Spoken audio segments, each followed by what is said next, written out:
Hello and welcome to the Care Talk Business Podcast. My name is Paddy Behan and I'm the co-founder and director of PBS UK. Our guest for today's podcast is the CEO of Relevations UK, Steve Scown.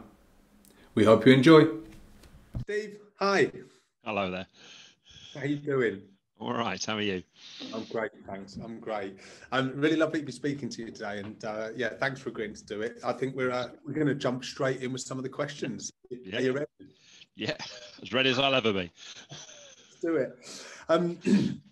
Steve, I think it's been really interesting, with what a period it's been for everybody, whether you're in care, out care, whatever it's been. But I also think it's been interesting that there kind of have been these glimmers of kind of positive experiences or positive things you can take from kind of lockdown and the pandemic, But personally, for me, I realised that I spend too much of my life rushing around, and that actually to slow down and just spend time with people has kind of given great benefit back to me. I was just wondering, for you guys as an organisation, has there been any kind of learning? Have there been any kind of positive experiences throughout all this difficult period we've all just had?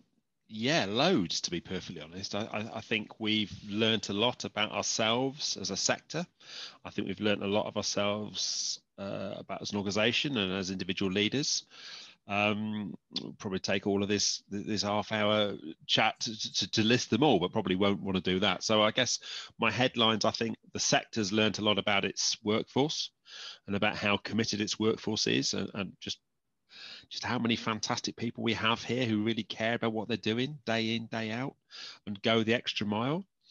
I think we've learned a fair bit about the government, and you may want to get into that if you really want to, but I think we've learned a fair bit about what the government does or doesn't know about social care. I think in dimensions, you can't talk about the pandemic without talking about the workforce.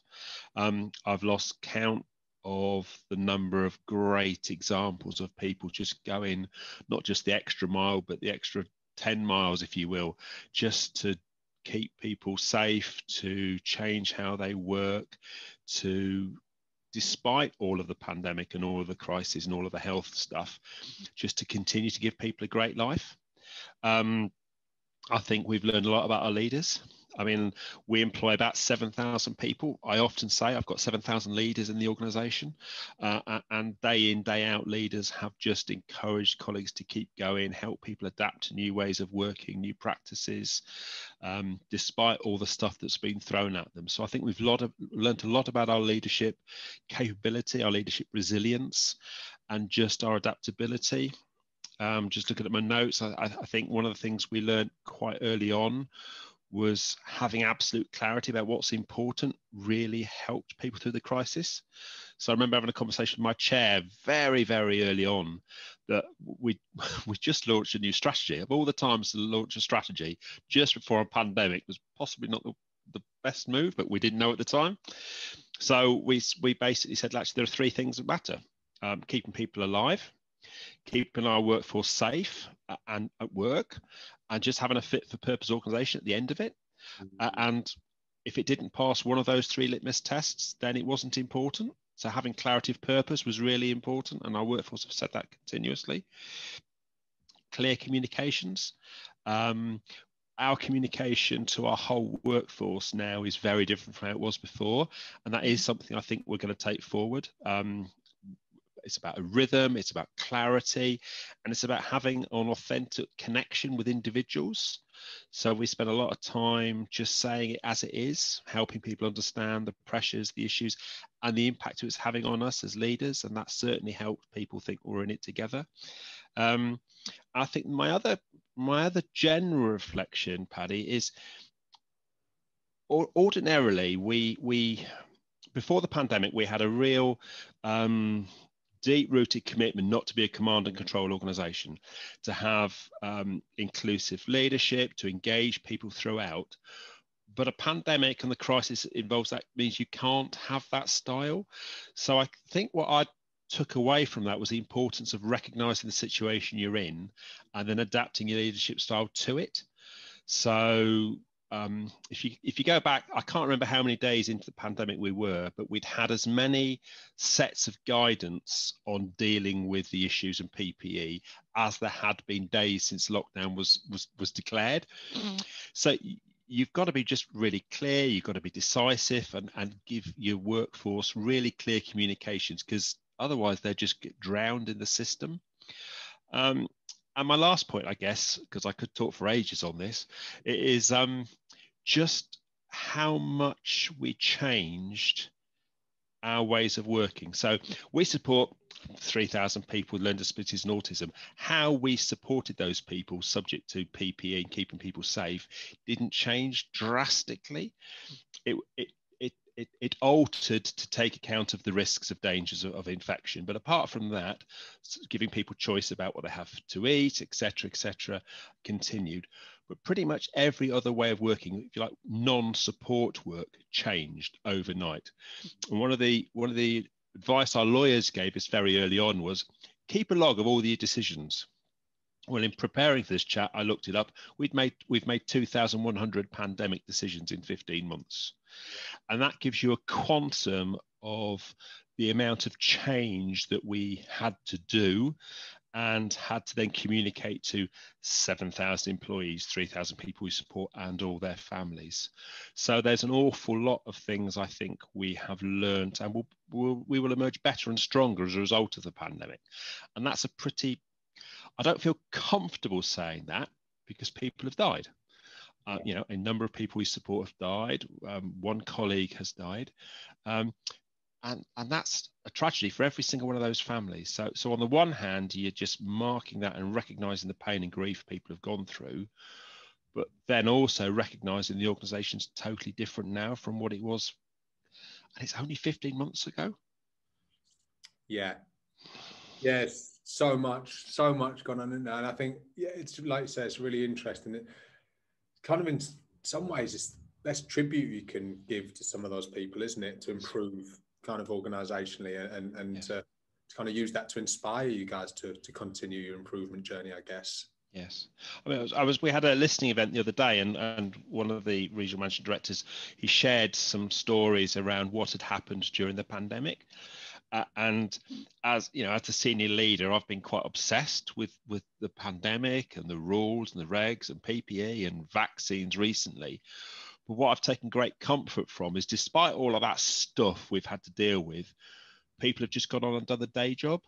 So I heard about David, who started to home brew, Kelsey, who's moved out, got her own flat, got a job, got a relationship, all of those, that's just carried on despite all of this stuff and all of the rules we've had to impose and all the rest of it. So I think we've supported more than 30 people to move out of institutions into their own place in the last 15 months. So that for me is something I'm incredibly proud of. Despite all of this stuff, despite the tragedies going on around us, the organisation has still kept going and still focused on what's really important. And that's the tribute, I think, to them in terms of how we've kept that focus. Fantastic. 30 people out. I applaud you guys, Steve. That's brilliant. I'm really pleased to hear it, actually. With that in mind, Steve, I was wondering, kind of, you know, you've got, you know, I know dimensions a little bit. I know some of your old behaviour teams specifically quite well and all of that kind of thing. And you know, you guys have had some great programs like your Activate model and things like that was ended up the research with, you know, published with Peter McGill and that kind of thing. You know, so some fantastic initiatives and programs going on. There's the pandemic. I know you kind of briefly alluded to it there, but has this kind of changed things for you guys in terms of your programs and your approaches, or are you kind of coming back to business as usual from before the pandemic? I think we're coming back to business as usual, I guess, if you want to use that phrase. I think a lot of that stuff carried on despite the pandemic. So person-centered active support was carrying on, although it's quite difficult to do that if you're wrapped in plastic, if I'm being frank about it. I sort of like get it, but people have still tried to do that and find other ways of giving people great experiences. The focus on Activate and the domains has continued. It would be naive of me to say my colleagues have put as much energy into that during the last 15 months as they did before, or I want them to do in the future. Of course they won't. Yeah. But I think what we've tried to do is recognise the pace is different, or has been different. Although if you like, the agenda, what we're trying to achieve hasn't, but the level of expectation has obviously had to be restricted. You know, if people are locked up and locked in, and can't go out and can't do the sort of things they were doing in the community for a period of time, life is obviously different. An emphasis on building community relationships and contributing to communities has changed, but we want to get back to that. So I guess we're going to try and re-energize and rebalance the if you like, the support agenda to enable people to get back out. We're noticing that some people have quite liked being at home. Yeah. They've quite liked not going to day services. Some people some people probably not quite liked not going to work.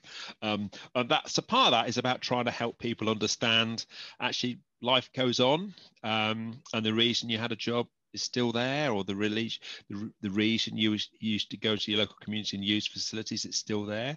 So there's an element of just reminding people, all of us, colleagues, people we support, around that. So I guess that's where it is. I think the change, if you sort of like, if you had a TARDIS and was in the organisation 18 months ago and going to be in it in 6 months' time, I'd like to think the support, how we're supporting people, doesn't look very different, hopefully a bit better. But how the work, if you like, under the surface, the non-support work will be totally different, and that's what the difference will be as a result of the pandemic. Great. It's really interesting. Yeah, I think we did a bit of work with fortunate enough to do some work with some foster families, and it was really, talk about the experience of pandemic, and for a lot of those families were saying this has actually been good for us, time without all the meetings that we need to go to, without all the transitions. It's just given us time to spend time with our young people and really get to know each other without having all these kind of external pressures. And I think there's almost an irony there that in some respects it's kind of improved our person-centered thinking, because for some people, we've seen some people kind of flourish under those conditions, right? Which is kind of counterintuitive completely, isn't it? It is. One colleague describes to me as the pressure's been off. Yeah. The system has eased off, backed off, and I would include part of Dimensions in that system. We've backed off some things. We've seen the regulators certainly back off to a certain degree and focus on different things. Commissioners have. It's a good job they've backed off, given some of the other stuff that's been lumped onto providers to manage during the pandemic, and interesting stories about what some local authorities have wanted us to do and the hoops to jump through, etc. So yeah, but in terms of people's lives, the best description has been the pressure's been eased off. Yeah. You haven't had to rush to get somewhere, you've had more time, and I do think that has improved some face-to-face support in services, helping people get up and have a more relaxed start to their day. We certainly saw a reduction in distress behaviour during the pandemic. At certain points we think, oh, what's going on here? What are people under-report? As a leader, you think, are people reporting what they should report, and all the rest of it? And just digging around and scratching under the surface, we concluded that an element of this change or reduction in distress behaviour was a result of the less pressure and the pace of life of people being slower. Yeah. Perhaps what they feel more comfortable with, and that's not a comfortable thing for me to say, if that makes sense. So part of it for the challenge is, how do we enable the benefits from that slower pace and that more relaxed way of life continue, but not allow it to reduce people's ambition to try different things, to have new experiences, to become that little bit more independent, maybe to get a small paid job or whatever. So how do we balance? How do we take the benefits and keep people's lives active and positive? I guess is one of the challenges ahead. Yeah, absolutely. Absolutely. What are your thoughts on that point, Steve? What do you and your teams think about that? It's good because it's going to be so different for everybody, right? I'm guessing. It is. Sorry, what do you mean? What do we think about that? Like, what are your kind of early thoughts on how to balance that? You know, like you said, with that slower pace of life, but still maintaining that kind of ambition for the kind of appropriate, I suppose, to development for people. I guess the simple answer is I'm looking to our frontline colleagues who know people far better than I do to work out how that will happen for people. What's the best approach for Fred, which will be different for John or for Jean. So person-centered approach, obviously. I guess it's about just making sure people don't lose sight of why people were going into local communities, why we encourage people to make a contribution to the local communities, why it's important to learn new skills. So if we understand why, then there will be that motivation to do it, is my basic hypothesis. But it is about recognizing that people's lives are different. My life is different. My working life is different, and it has changed beyond our recognition, and it will not go back to how it was. So if I'm recognizing that about myself, equally, it's only right and proper that we actually look at everybody's lives through that lens. Everybody's life as a result of the pandemic is going to change, be different, and that applies as much to somebody with a learning disability as it does to me. Yeah, great answer. Yeah, great answer. And I love that as well. Listening to those kind of frontline staff as well, it's just such a rich source of information, and especially all that time everyone spent together under one roof, kind of with all this going on. You know, I think there's been a lot of kind of learning for people and getting to know each other better. Yes, very much so. Very much so. I think that's a really good way to put it, Paddy. I mean, I think people know each other better. Yeah. It's really interesting. I was reflecting. I've got a scene. There's 7 on our executive team, and we haven't physically met for 15 months. But I think, ironically, I know that some of them are a bit better now than I did before, purely because of the level of interaction and the intensity of our experience. We've shared that, and it's got to be the same to frontline colleagues who the pressure they've been under, the way they've kept going, the way they've coped with everything I've thrown at them, the government's thrown at them. Yet despite that, they've stayed person-centered and providing really great support. So they will be a very different team. There'll be different dynamics in all of those teams, and the same with families. I mean, families have, for right or wrong, good or evil, have been kept more at arm's length. So those relationships are different. Those trusts are different. But equally, I'm seeing in some places where we've used technology to help families stay connected, there's a different type of relationship between the manager and the family, the colleagues and the family. Because where those colleagues did make that extra effort, go that extra mile, there was a more positive relationship there. But that isn't the same everywhere, because everybody's experienced the pandemic very differently. And some people have had a very painful experience, and not being able to see their loved one is extremely worrying and concerning, and you have to respect that. Yeah, it's easy for leaders to justify themselves, to make sense by seeing all the positives, and there are lots of positives on an individual basis and an organizational basis, but equally we've got to accept some people have really struggled with this and are not in as good a place as others, and we've just got to recognize that and just look at people as individuals. Yeah, no, right. I think it's been that paradox has been really interesting, hasn't it? Because for us as a consultancy, we were traveling less, which originally I was like, this is great. Less time on the road, less time away from family and loved ones, and that kind of thing. But very quickly, all that travel time got taken up with more work time, more Zoom calls, and it was really interesting. Originally, what felt like, oh, this is a bit better balanced, quite quickly became imbalanced, actually unbalanced. And I've seen that with a lot of exec teams too, and a lot of operational staff as well. We sometimes forget about that in the conversations. We talk a lot about the direct contact staff, which is right, and the people that we support, which is absolutely right. But I've also seen a lot of the more senior staff actually probably edging closer to burnout than they had done previously. Yes. No, I think that's we as an organisation ourselves probably having a lot more of those conversations around how are you doing, because it was easy for all the work to creep into your evenings and your weekends, which was something that I'd really not factored in with all of this, actually. No, I think you're right. We've done a lot of work around check-ins. How are you feeling? We're probably not as disciplined as we ought to be. I don't for a minute think it's consistent across 7,000 colleagues, but I do recognise everybody's work pattern has changed. Like yourself, Paddy, I mean, I used to, we've got services all over the country. So I used to spend a fair bit of time in my car. I got rid of my car ages ago. We have one in the family now, not one each. But my travel time's gone down, but I've converted that into work time. I had virtual sessions like this with groups of support workers, groups of managers now, all around the country. So I spoke and in groups. So I did a surgery the other day for our frontline managers, Northeast, I think it was. And I had a good hour and a half conversation with 7 colleagues around what's working, what's not working, what's it like, what have we done to help you, what have we done to hinder you, what do we need to stop doing, all the rest of it. And that would have been a day and a half and an overnight stay before. Yeah. So in that sense, it's better. Now, you've got to say it's a business meeting. There isn't the chit chat, the social coffee beforehand, etc. So there is a downside to it. The personal relationships probably aren't there, and you've got to find different ways to do them. But in terms of effectiveness, efficiency, and saving money and time, it's a totally different way of working now.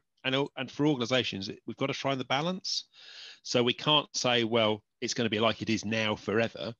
It's going to be a bit more like it is, but we've got to think about how do we find what we're losing as a result of a 2-dimensional conversation like this. Yeah.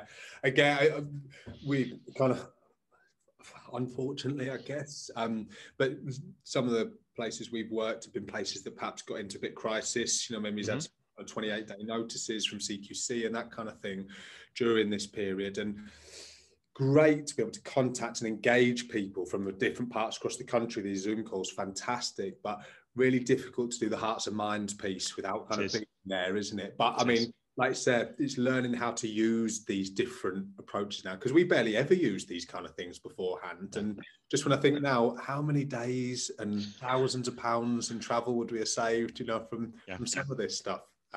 Yes, it's about learning different skills, isn't it? Because I guess as a facilitator or as a leader, we're having to facilitate and lead in different ways with colleagues, and it's about how you learn those new skills. So we worked with Roffey Park and pulled together a leadership program for our back office managers.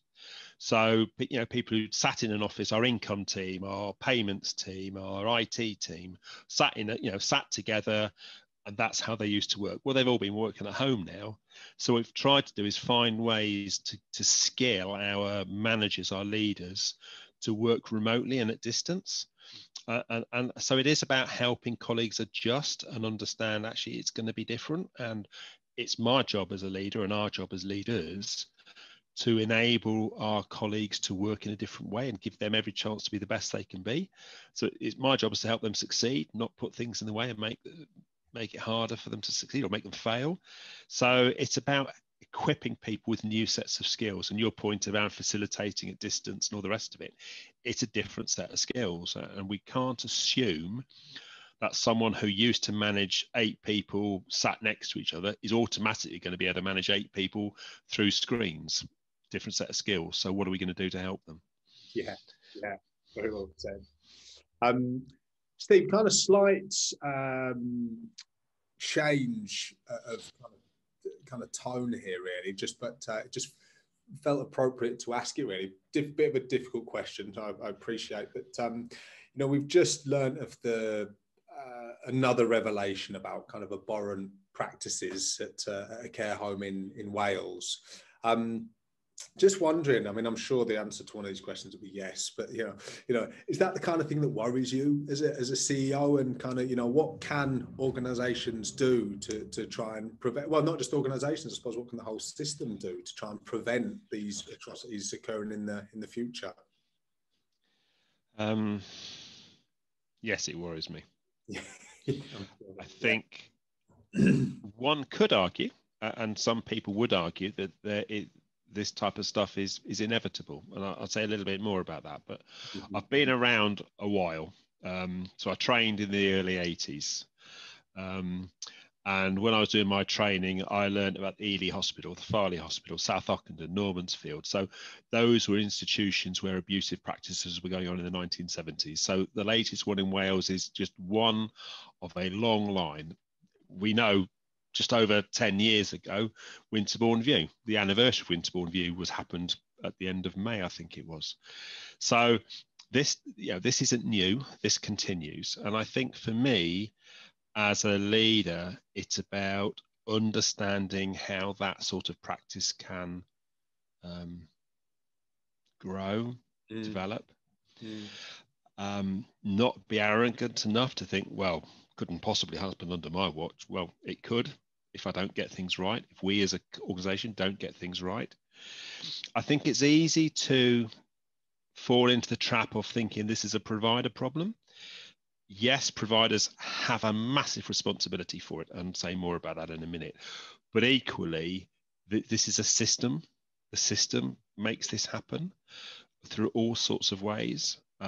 If levels of funding are cut to the bone, then training, development, supervision, all of the stuff we know that promotes good practice and spots bad practice when it happens, is pared back.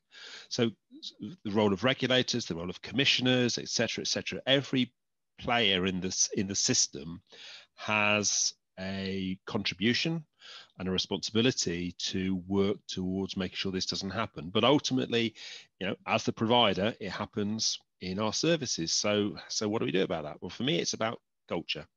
Yeah. Pure and simple. It's about culture, and it's about people abusing power. So paid professionals have power, and it is to what extent do we enable people to have control over their own lives, work alongside families, make sure cultures are open, that practice is transparent, that colleagues receive really great training, great supervision. And yes, the system has ways of monitoring what's going on and seeing what's going on and doesn't develop blind spots. You got to say, in the pandemic, services have been more isolated. There've been less people putting crossing the threshold, and people crossing the threshold is a good way of finding out what's going on. I visit services, my leaders visit services. Paddy, you visit services. You walk into a service and you know whether it's a really good service or there's some things you got to look at. If those people going across the threshold are happening less, then we have less intelligence about what's going on. So I guess as a chief exec, yes, it's a factor. I've got to be really clear. What can I do? What can my organization do to make the chance of that happening as small as possible, reduce it as much as possible, but also having really good systems and safeguards in place, procedures, monitoring systems, etc. That does say, actually, something might be going on there, or something, why is that? What's going on over there? I don't quite understand what's going on, and then find out about it. And then if and when you get any bad practices happen, you deal with it as robustly as possible, and safeguarding police, etc., etc. Thankfully, it's very, very rare, but I would be worried if any chief executive says they weren't worried about it, or they weren't conscious that there's a risk it might happen, and what are you doing to prevent it? I really appreciate your honesty on that, Steve. I'm completely with you. I think that's one of the first really important things, isn't it? That acknowledgement that it can happen anywhere. There's a possibility that happen anywhere, and developing healthy cultures of care and support is one of the preventative measures for that, isn't it? Yeah. Absolutely. I mean, if you look at recruitment practices, your recruitment practice is the more inclusive, the more involved the person being supported or their family is, the more lenses you look at potential applicants through, the safer it is, the more likely you are to recruit good people. But ultimately, the legal process means we don't employ people who've been caught doing bad things. But there isn't a foolproof way of filtering out people who do bad things who haven't been caught yet. So for me, it's about being aware of that. We have to trust people. We absolutely have to trust our support workers.